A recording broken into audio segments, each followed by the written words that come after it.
Le long des côtes franco-britanniques, de chaque côté de la Manche, les vestiges de la guerre sont encore visibles. Ils sont les témoins d'un des duels les plus terrifiants de l'histoire. Dès juin 1940, Hitler et Churchill s'affrontent dans une bataille féroce pendant près de 4 ans. Pour l'un comme pour l'autre, le contrôle du détroit de la Manche est un enjeu stratégique. Entre Boulogne et Calais, on est vraiment sur le point de fortification le plus important et là où les efforts ont été les plus massifs. L'objectif des nazis est clair, anéantir le port de Douvres en Angleterre et stopper le trafic maritime. Pour les Anglais, il s'agit d'empêcher la progression du Troisième Reich en bloquant l'entrée du Channel au nord et l'activité du port de Calais. Ils vont rivaliser d'imagination pour tenir leur position.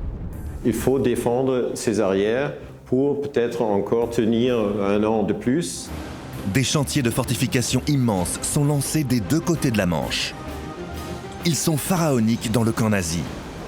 En l'espace de 2 ans, des tonnes d'acier et de béton vont être coulées. Des légions d'ouvriers et de travailleurs forcés vont construire 14 canons géants et 4 batteries. Un arsenal inédit dans l'histoire de la guerre. L'Angleterre installe elle aussi ses batteries. Sa puissance de feu sera plus modeste, mais suffisamment efficace pour inquiéter les Allemands. Hitler était toujours pour l'artillerie un fan des grands calibres. C'est pour cela qu'il a toujours cherché encore d'aller encore plus loin, de chercher les extrêmes, le fantasme d'un rêve.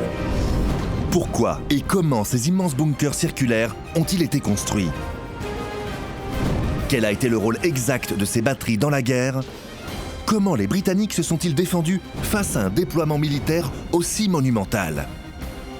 Dans les ruines des combats de chaque côté de la Manche s'ouvre une page fascinante de la Seconde Guerre mondiale.